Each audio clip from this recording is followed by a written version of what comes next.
आइए बच्चों, प्रश्नावली 3.5 में आगे बढ़ते हैं।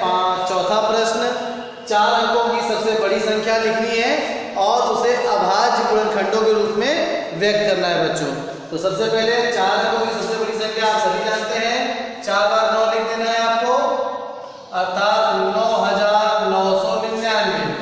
इसके पश्चात इसी 9999 को आपको अभाज्य गुणनखंडों के रूप में व्यक्त करना होगा। और हम जानते हैं कि किसी संख्या के अभाज्य गुणनखंडों का गुणनफल संख्या के बराबर होता है। तो अब हम अभाज्य गुणनखंड प्राप्त करेंगे बच्चों। तो अभाज्य गुणनखंड चलिए प्राप्त करते हैं भाग विधि से। सबसे पहले पहली अभाज्य संख्या 2 से इसका भाग नहीं जाएगा क्योंकि संख्या का इकाई का स्थान 9 है। 3 से चेक करने के लिए संख्या के अंकों का योगफल देखते हैं, 36 आ रहा है और ये 3 से विभाजित हो जाएगा, अतः यह संख्या की 3 से विभाजित हो जाएगी। भाग देके देखते हैं, ये आ गया हमारे पास 3333। पुनः इसका भाग 3 से चला जाएगा क्योंकि इसके अंकों का योग अब की बार 12 है। तो अब ये आ जाएगा बच्चों 1111। अब की बार अंकों का योग 4 है, यह 3 से विभाजित नहीं होगी। 3 के बाद अगली अभाज्य संख्या 5 से भी विभाजित नहीं होगी क्योंकि इकाई का स्थान 1 है। 5 के बाद अगली अभाज्य संख्या 7 से भी विभाजित नहीं होगी, भाग देके देखना पड़ेगा। 7 के बाद अगली अभाज्य संख्या 11, चेक करते हैं सम स्थानों का योग और विषम स्थानों का योग दोनों का 2-2 आ रहा है। देखिए चेक करिए, 1 और 1 2, फिर इधर से 1 और 1 2, दोनों का अंतर 0 आ रहा है, अतः यह 11 से विभाजित हो जाएगी बच्चों। चलिए 11 से भाग देते हैं इसको। 11 से भाग देने पे आ जाएगा 101। बच्चों यहाँ पर आपको ध्यान रखना है, बहुत मिस्टेक होती है। यहाँ पर आप भागफल इसका 11 लिख देंगे, 11 नहीं 101 आएगा। आज आपको हम भाग देके दिखा रहे हैं इसका, इसीलिए आप मिस्टेक ना करें। चलिए भाग देते हैं। डिवीजन में यहाँ पे 11 लिखा हुआ है, डिविडेंड में 1111, इसके 2 लेते हैं 11, 11 एकम 11, भाग चला जाएगा। तो ये भागफल क्वेश्चन देखा गया, यहाँ पे 11 लिखा, रिमाइंडर अर्थात शेषफल 0। अब बच्चों शेषफल 0 आ गया, बस यहीं पे आपको ध्यान देना है। शेषफल 0 आने के बाद अगली संख्या आपने 1 उतारी, तो शेषफल बच्चों यहाँ पर आया है और उसके बाद हमने एक संख्या उतार ली, तो ये शेषफल अब बन गया 01। और संख्या उतारने के बाद भी यह जो शेषफल बना है हमारे पास, यह डिवीजन से छोटा है। इस दशा में बच्चों क्या होगा कि हमें एक 0 ऊपर बढ़ाना पड़ेगा और फिर अगली संख्या 1 उतारनी पड़ेगी। अगर बच्चों यहाँ पर शेषफल मान लीजिए 0 ना आगे 2 आता और फिर 2 के बाद 21 हो जाता, तब हमें 0 बढ़ाने की आवश्यकता नहीं थी, वहाँ पे सीधे हम आगे भाग दे देते। तो मगर यहाँ पे एक संख्या में उतार ली, उतारने के पश्चात भी जो हमारे पास संख्या बनी है यह 11 जिससे भाग दे रहे हैं उससे छोटी है, इसलिए एक भागफल में 0 बढ़ाएंगे और अगली संख्या उतारेंगे। तो अगली यही प्रोसेस आगे भी दोहराएंगे। अगर अगली संख्या उतारने के पश्चात भी मान लीजिए 11 से छोटा रहता ही, तो अगली संख्या यहाँ पर बच्चों क्या होगी हमारे पास 1 उतार लिया, आपकी बार 11 एकम 11, शेषफल आ गया 0। इसीलिए यहाँ पे बच्चों 101 लिख दिया था। फिर से चेक करते हैं, 11 से उसका भाग नहीं जाएगा। अब 101 खुद अभाज्य संख्या है, तो इसलिए इसका भाग केवल 101 से जाएगा। तो यहाँ लिख देंगे 101 और यहाँ पे लिख देंगे 1। तो 999 बराबर 3 × 3 × 11 × 101, यही बच्चों हमारा आंसर हो गया। आगे बढ़ते हैं। 5 अंकों की सबसे बड़ी संख्या, तो 5 अंकों की सबसे बड़ी संख्या 1 के बाद 4 जीरो लगा देंगे, अर्थात बच्चों 10,000 हो गई। अब इसको भी हमें अभाज्य संख्याओं के गुणनफल के रूप में लिखना है, तो अभाज्य गुणनखंड इसके करते हैं बच्चों 10। सबसे पहली अभाज्य संख्या 2 से ये विभाजित हो जाएगी, 2 पंचे 10, आ गया 5000। पुनः अंत में 0 है, 2 से विभाजित हो जाएगी, 2 दूनी 4, 2 पंचे 10, 2500 आया। पुनः आया 2 से विभाजित हो जाएगी, 2 एकम 2, 2 दूनी 4, 2 पंचे 10, 1250। पुनः आया 2 से विभाजित हो जाएगा, 2 छंग 12, 2 दूनी 4, 2 पंचे 10। अब यह 2 के बाद सीधे 3 से भी नहीं विभाजित होगी क्योंकि अंकों का योग 5 2 7 और 6 6 12 13 आ रहा है। अब यह 5 से विभाजित होगी क्योंकि इसके इकाई स्थान में बच्चों क्या लिखा हुआ है 5। चलिए तो जल्दी से 5 से भाग देते हैं इसका। तो जब इसको 5 से भाग देंगे तो 5 एकम 5, 5 दूनी 10, 5 25। अब जगह का मैं इधर लिख दे रहे हैं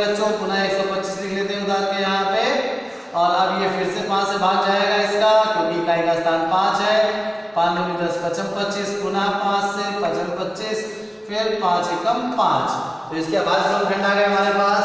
देखिए 4 बार 2 आए हैं और 4 बार 5, तो बराबर लिख देंगे 2 गुणे 2 गुणे 2 गुणे 2, ये 4 बार आया है, और फिर 5 भी 4 बार आया है, 5 गुणे 5 गुणे 5 गुणे 5। यही हमारा बच्चों उत्तर हो गया। छठा प्रश्न अगला है कि 1729 के अभाज्य गुणनखंड निकालने हैं, उनको आरोही क्रम में लिखना है।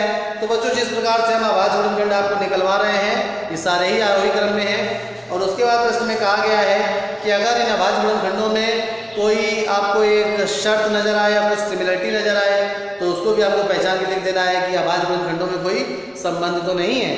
चलिए वो अभाज्य गुणनखंड निकालते हैं। तो चलिए 1729 2 से चेक करते हैं, इसका भाग नहीं जाएगा, अंत में 9 है। 3 से चेक करते हैं, तो 3 से चेक करने में अंकों का योग कितना आ रहा है देखते जरा, 9 2 11 और 1 12 7 19, 3 से भी नहीं जाएगा। इसका भाग 5 से, इकाई का स्थान 9 है, 5 से नहीं भाग जाएगा, 7 से भाग देके देखना पड़ेगा बच्चों। चलिए 7 से भाग दे लेते हैं। 1729, तो 7 दूनी 14, 15 16 17 3 2 7 चौको 28, 4 32 9 7 7 49, अर्थात बच्चों 7 से इसका भाग चला गया है। तो यहाँ पर 7 लिखेंगे और यहाँ पे जो भागफल आया है 7 को भाग देने से ये आया है 247। 7 के बाद फिर से पुनः इसी को 7 से चेक करेंगे, तो देखते क्या आ रहा है, 7 में 21 और 37 नहीं जाएगा 7 से। 7 के बाद अगली अभाज्य संख्या बच्चों क्या है 11, तो सम विषम स्थानों का योग। तो 7 के बाद अब इसको चेक करेंगे हम, जो 11 से जो सम विषम स्थानों का योग करेंगे, तो 7 2 9 -4 अर्थात 5 आ रहा है, 11 से भी इसका भाग नहीं जाएगा। अब तो हमें भाग देके ही देखना पड़ेगा, क्योंकि हमने आगे तो केवल 11 तक ही विभाजकता के नियम पढ़े हैं। 11 के बाद अगली अभाज्य संख्या 13 से इसको भाग देंगे, तो 13 के बारे में शायद ये आता है बच्चों, तो 13 के बारे में नहीं आएगा, 130 से ऊपर हो गया, भाग देके देखते हैं। तो 13 एकम 13, यहाँ पे आ गया बच्चों 13, घटाएंगे तो ये आ जाएगा 1, यहाँ पे 1, यहाँ पे आ गया 7। तो अब ये 13 9 होता है 117, यहाँ पे 17 शेष चला गया 0। तो बच्चों 13 से इसको हमने भाग दिया तो 19 आ गया, और 19 खुद एक बच्चों प्राइम नंबर है, अर्थात अभाज्य संख्या है, तो ये 19 एकम 19 से ही इसका भाग जाएगा। तो अब आ गया ये 7 गुणे 13 गुणे 19 बच्चों, यही इसके अभाज्य गुणनखंडों में। अब कह रहे हैं कि अभाज्य गुणनखंडों में कोई सिमिलरिटी है क्या, ढूंढते हैं जरा। 7 13 19, अच्छा अगर आप ध्यान दीजिए बच्चों, 13 में से 7 घटाइए तो 6 आएगा, 19 में से 13 घटाइए तो भी 6 आएगा। तो बच्चों यही इसमें समानता है कि इनका अंतर 6 है। तो बच्चों लिख देंगे कि क्या संबंध है, यहाँ पर लिख देंगे कि भाई अभाज्य गुणनखंडों का अंतर 6 है। इस प्रकार से लिख देंगे बच्चों कि अभाज्य गुणनखंडों का अंतर 6 है। यही हमारा बच्चों उत्तर हो गया। चलिए 7वें सवाल की तरफ चलते हैं। 7वां सवाल क्या कह रहा है, 3 क्रमागत संख्याओं का गुणनफल सदैव 6 से विभाजित होता है, इस कथन को कुछ उदाहरणों की सहायता से स्पष्ट करिए। चलिए कोई भी 3 क्रमागत संख्याएं ले लेते हैं, मान लीजिए 1 से ही शुरू करते हैं। तो सबसे पहले यहाँ पे लिखेंगे 3 क्रमागत संख्याएं।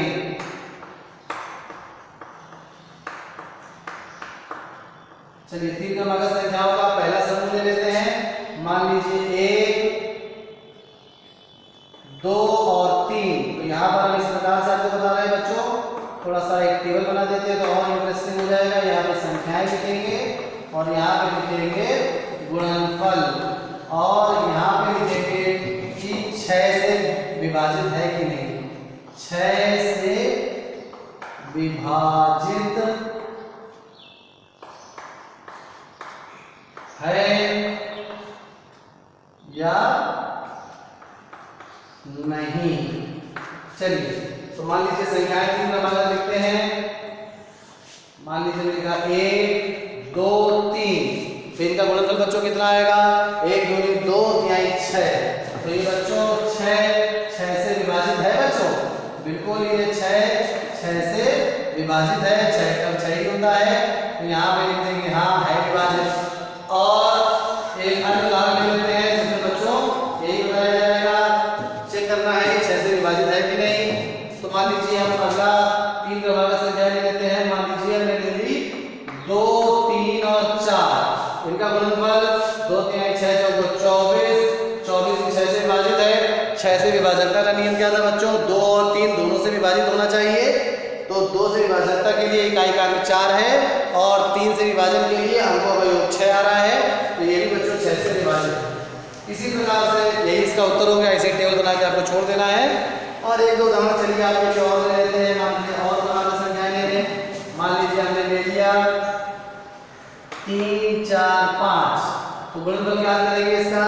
तो ये हो जाएगा 4 5 से 20 तिहाई 60, और ये भी 6 से विभाजित हो रहा है। सीधे सीधे 6 दाम 60 आ रहा है। तो अब आपको इस बात स्पष्ट हो गई होगी ये बात। चलिए अगले सवाल नंबर 8 पे चलते हैं। 2 क्रमागत विषम संख्याओं का योग 4 से विभाजित होता है। तो इसको आप नोट कर लीजिएगा। अब यहाँ पे हम 8वां प्रश्न यहीं पे कर दे रहे हैं। 3 के स्थान पर कह रहा है 2, थोड़ी जगह बच जाएगी, 2 क्रमागत और उसके बाद कह रहा है विषम संख्याओं। 2 क्रमागत कह रहा है विषम संख्याओं का योग। तो यहाँ पे 2 क्रमागत विषम संख्याएं लिखेंगे हम, और गुणनफल के स्थान पर यहाँ पर बच्चों लिखेंगे योग। और ये कह रहा है 4 की जगह 6 से विभाजित है या नहीं। तो बच्चों हमें यहाँ क्या कह रहा है प्रश्न? आपको ये चेक करना है कि किन्हीं 2 क्रमागत विषम संख्याओं का योग 4 से विभाजित होता है या नहीं। तो 2 क्रमागत विषम संख्याएं कोई भी ले लेते हैं। तो चलिए देखते हैं। मान लीजिए पहली 1 ले ली, और फिर 1 के बाद अगली विषम संख्या आएगी 3। तो 1 और 3 का योग करेंगे बच्चों, तो आएगा 4। 4 तो 4 से विभाजित है बच्चों, बिल्कुल है। और कोई आर्बिट्रेरी मतलब स्वेच्छा से कोई भी और ले लेते हैं। जैसे मान लीजिए हमने ले ली 9, और 9 के बाद अगली है 11। क्रमागत लेनी है ठीक बाद में आने वाली। क्रमागत विषम संख्या में 2 का अंतर होता है, क्रमागत सम संख्याओं में भी 2 का अंतर होता है, क्रमागत संख्याओं में 1 का अंतर होता है। अर्थात अगली क्रमागत संख्या प्राप्त करने के लिए 1 जोड़ना होगा, पिछली क्रमागत संख्या प्राप्त करने के लिए 1 घटाना होगा किसी भी संख्या के, और किसी भी संख्या से अगली क्रमागत सम या विषम संख्या प्राप्त करने के लिए 2 जोड़ना होगा, और पिछली के लिए 2 घटाना होगा। 9 और 11 का योग आ रहा है बच्चों 20। 20 ही बच्चों 4 से विभाजित होता है। और मान लीजिए ले लेते हैं, मान लीजिए हमने ले ली 21, और 21 के बाद अगली कौन सी आएगी क्रमागत विषम संख्या? 23। तो इसको जब जोड़ेंगे तो आएगा 44, और 44 ही बच्चों 4 से विभाजित हो रहा है। चलिए अगले प्रश्न की तरफ बढ़ते हैं जल्दी से जरा। अब कह रहा है कि नवा निम्न में से किन व्यंजकों में अभाज्य गुणनखंड किए गए हैं। चलिए जल्दी से जरा नए प्रश्न को देखते हैं कि नवा प्रश्न क्या है। कह रहा है कुछ उदाहरण के तौर पर हमें दिया गया है नए में, और बहुत आसान है ये। देखिए जरा यहाँ पर 24 बराबर लिखा हुआ है। ए नंबर जो लिखा है ये लिखा है 24 बराबर 2 × 3 × 4। तो बच्चों क्या ये अभाज्य गुणनखंड है? नहीं है, क्योंकि जो 4 है बच्चों ये भाज्य संख्या है, ये अभाज्य नहीं है। तो इसलिए इसका उत्तर हो गया कि ये अभाज्य गुणनखंड नहीं है। इसी प्रकार से बी नंबर में आते हैं। बी नंबर में बच्चों दिया हुआ है 56 बराबर 1 × 7 × 2 × 2 × 2। यहाँ पर बच्चों 1 जो है ना तो भाज्य है ना तो अभाज्य, मगर यहाँ पे 1 आ गया, इसलिए ये इसका भी आंसर नो होगा। ये भी अभाज्य गुणनखंड बच्चों नहीं होंगे। चलिए सी नंबर की तरफ बढ़ते हैं। सी नंबर क्या कह रहा है?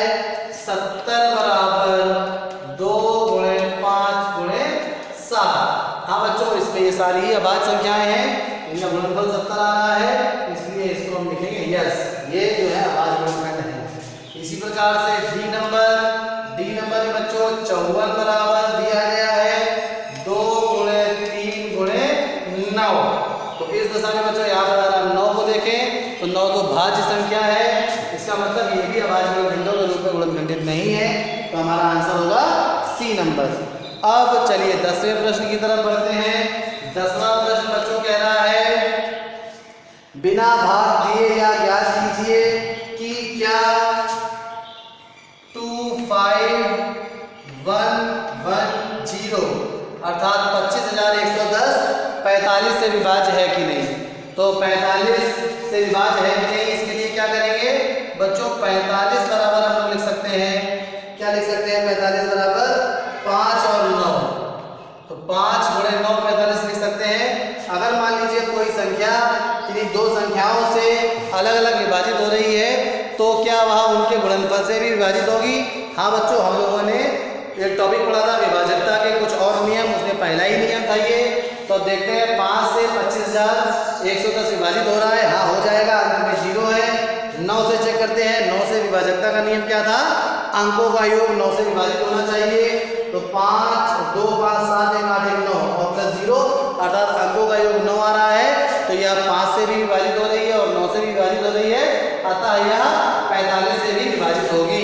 यहाँ पर ऐसे आप आंसर स्टेटमेंट लिख लेंगे, यह संख्या 5 से तथा 9 से दोनों से विभाजित हो रही है, अतः यह 45 से भी विभाजित, अतः यह इनके गुणनफल 45 से भी विभाजित होगी। चलिए ध्यान से लिख लीजिएगा। 11वां सवाल जल्दी से करते हैं। 11वां सवाल क्या है इसका, कह रहा है कि संख्या 18 2 और 3 दोनों से विभाज्य है। यहाँ पर एक संख्या 18 दी गई है और ये कहा गया है कि 2 व 3 दोनों से विभाज्य है, ठीक बात है। तो यह संख्या 6 से भी विभाज्य होगी। हाँ बच्चों, यह 6 से भी विभाज्य होगी क्योंकि 2 और 3 बच्चों क्या हैं, ये को प्राइम नंबर्स हैं, सहभाज्य संख्याएं हैं, इसलिए इनके गुणनफल से भी 18 विभाज्य होगी।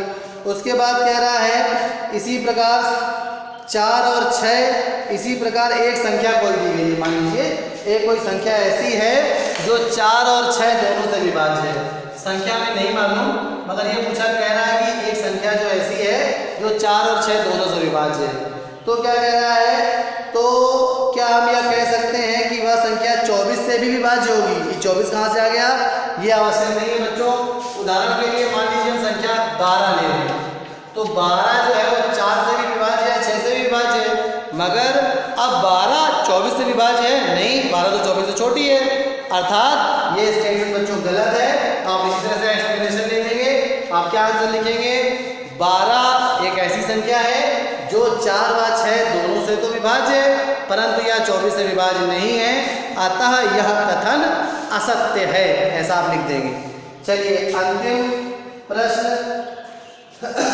12वां, इसको भी आपके लिए याद कर लेते हैं जल्दी से।